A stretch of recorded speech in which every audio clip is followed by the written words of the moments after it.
I am honored to present the Vanguard Leadership Award to our very own lively and lovely Senator Barbara Boxer. Please help me in welcoming her.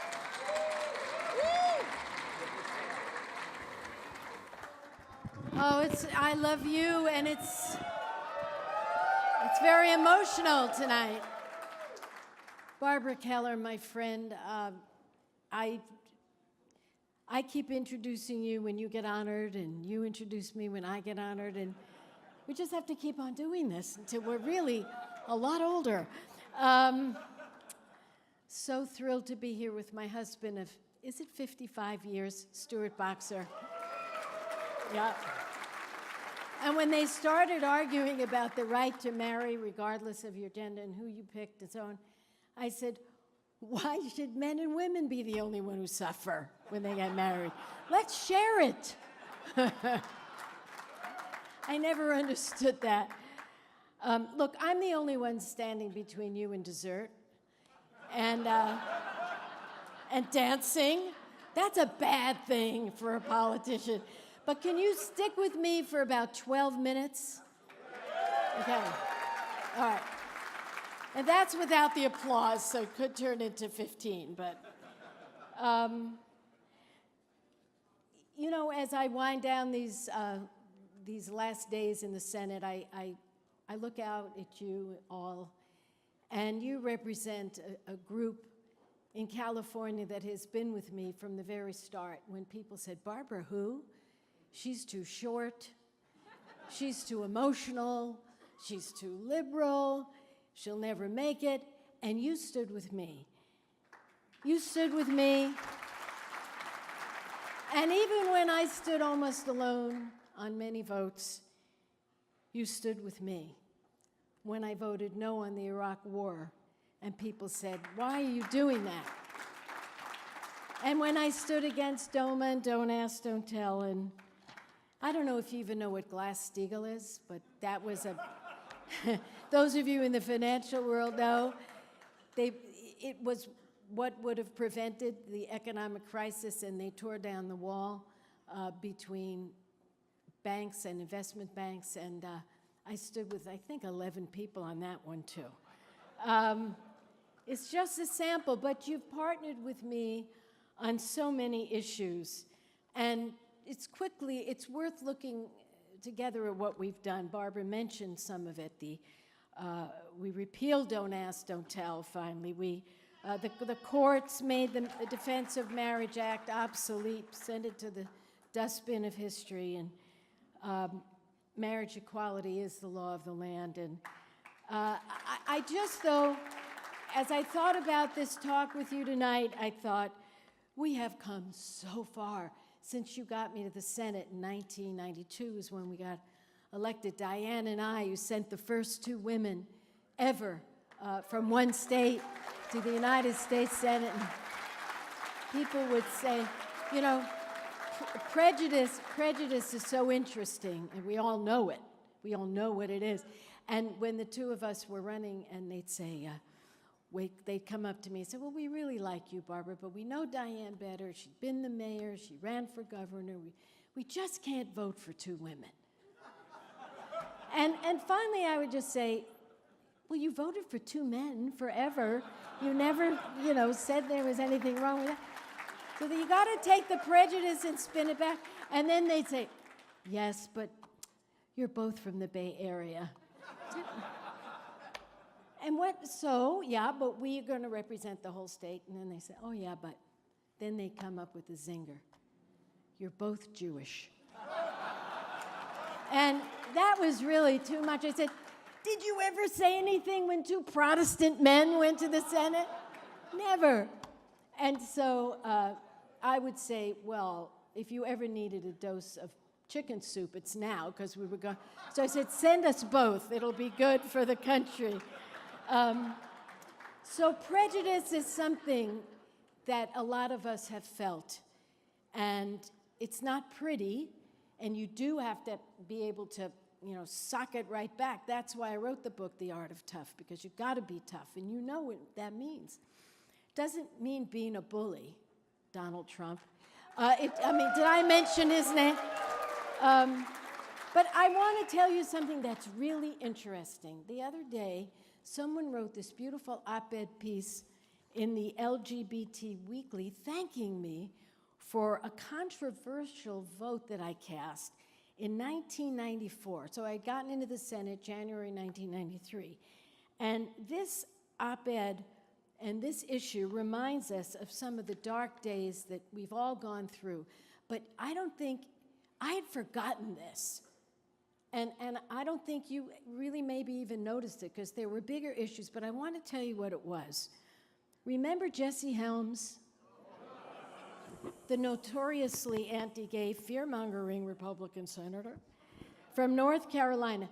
Now, he introduced an amendment to a bill. I want you to listen to the name. Rick, you're not going to believe this. You never saw a bill named this, and you never will again. Ready? Quote, this is the name of the bill. Ending the use of taxpayer funds to encourage employees to accept homosexuality as a legitimate or normal lifestyle. That's the name of the bill. Ending the use of taxpayer funds to encourage employees to accept homosexuality as a legitimate or normal lifestyle. That bill would have defunded a first-of-its-kind program at the U.S. Department of Agriculture. It was designed to help employees navigate the difficult decision of coming out at work. Just listen to what Senator Helms said on the Senate floor, 1994. Quote, he talks about the bill and the program, and he says, quote, you have an enormous waste of money on a bunch of perverts at the U.S. Department of Agriculture. Perverts. Senator Helms thought it was a waste of money to help LGBT workers feel comfortable by simply being themselves at work. A waste of money to help them feel respected at work. A waste of money to help them be safe at work. Well, let me be clear, as I was then. Investing in Americans to make their lives better is not a waste of money. It's what we should be doing to lift everybody up. But that's not all he had to say. And I have to tell you this. Anybody here watch... I'll get there. Anybody here watch C-SPAN? Raise your hand. I'm really so sorry for you.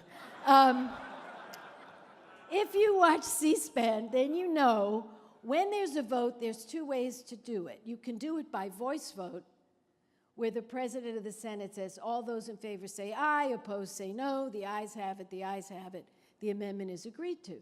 And normally, on controversial things like this, where you know it's going to pass, that's what happens. Helms insisted on a recorded vote because, and I quote him, every American is entitled to know where his or her senators stand at the crossroad of twisted values. Either senators will waste the taxpayers' money and bow down to the wishes of the homosexual lobby, or senators will stand up and be counted for decency and morality in the federal government. That is what we faced. You know how many of us voted against Helms? 8. 8 of us. And I am so proud I stood up for you and for decency in the United States Senate. When I ran in 1992, I said I'd be Helms's worst nightmare. And you know me, I keep my promises. But I bring this issue up not to pat myself on the back in front of you, because you already pat me on the back enough, or to bring back the pain of the past, but to illustrate a specific example of just how far we have come. We need to celebrate that, however. We have a very long way to go, and you heard it from Rick, and you heard it from the board, and you heard it from those who are struggling to be themselves. When 90% of LGBT students face harassment or assault, our fight isn't over. When LGBT youth are 4 times more likely to commit suicide than their straight peers, our fight isn't over. When half of all transgender youth have seriously thought of taking their own lives, and 25% have attempted suicide, our fight is not over. When you still can be fired for being gay in most states, our fight is far from over. And when my former staffer, George Zander, and his husband, Chris, were attacked for simply walking down the street, Palm Springs, just being themselves, our fight is far from over. And when the Republican candidate for president spews hatred toward anyone who is different from his definition of norm, our fight is far from over. And when that candidate picks Mike Pence as his running mate, a man who built his career attacking not only the LGBT community, but women and seniors and children and immigrants, working families and the environment, our fight is far from over. Pence, as governor of Indiana, wanted to ban marriage equality and supported legislation to jail same-sex couples in Indiana who applied for a marriage license. He advocated for stealing funds from fighting the HIV/AIDS epidemic and use it for discredited gay conversion therapy. This is a man who put his whole state's economy at risk because he wanted to allow businesses to discriminate against gays. Well, we have a message, do we not, for Mr. Trump and Mr. Pence. We are never, ever going back to the dark days when you could be jailed for simply being who you are. We will not go back to the days when women died in back alleys. We will never go back to those days. Never, never.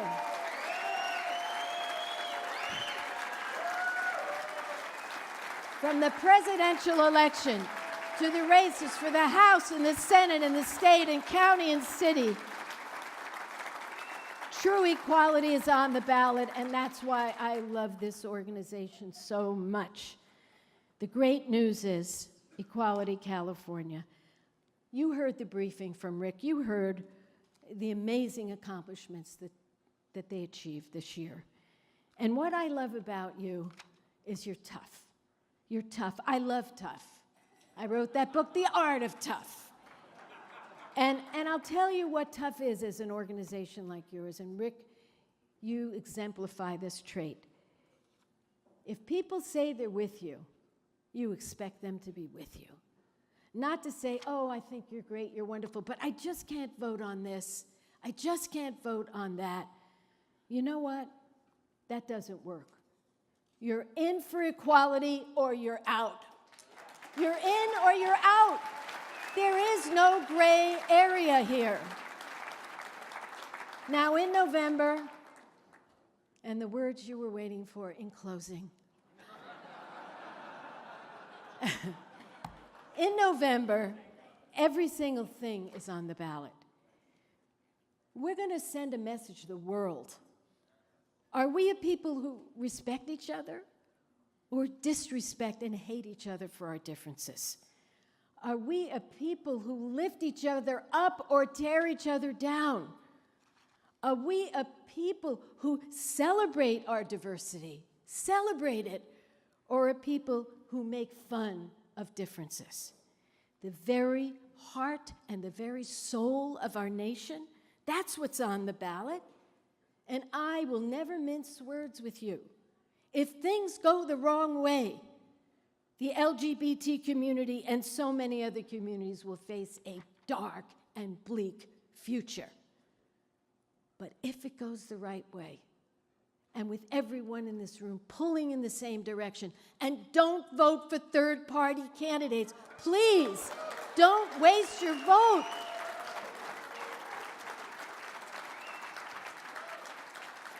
And some people didn't clap, so I think I'll expand.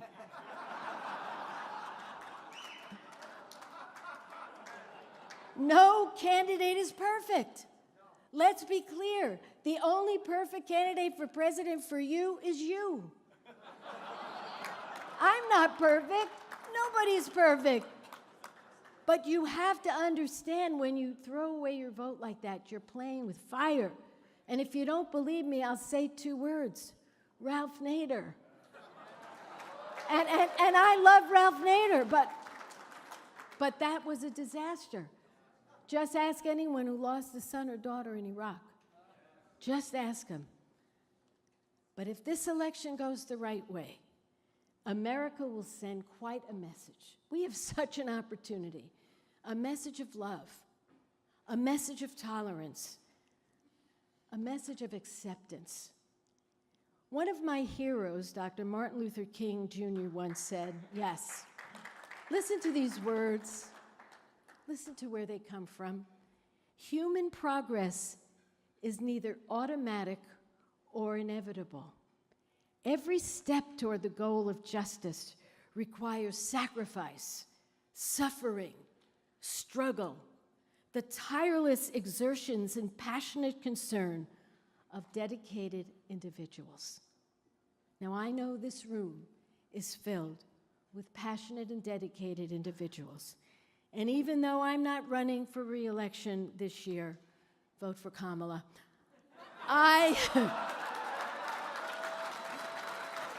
just saying,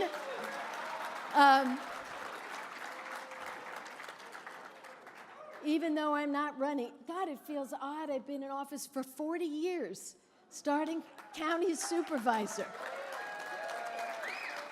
I will never stop fighting with you for the issues I believe in. And just imagine me unleashed, untethered, uncensored. So I'm not leaving you. I will be by your side. Thank you for this award, Barbara. Thank you for everything you said. Thank you for working every day to make our country great. Thank you very much.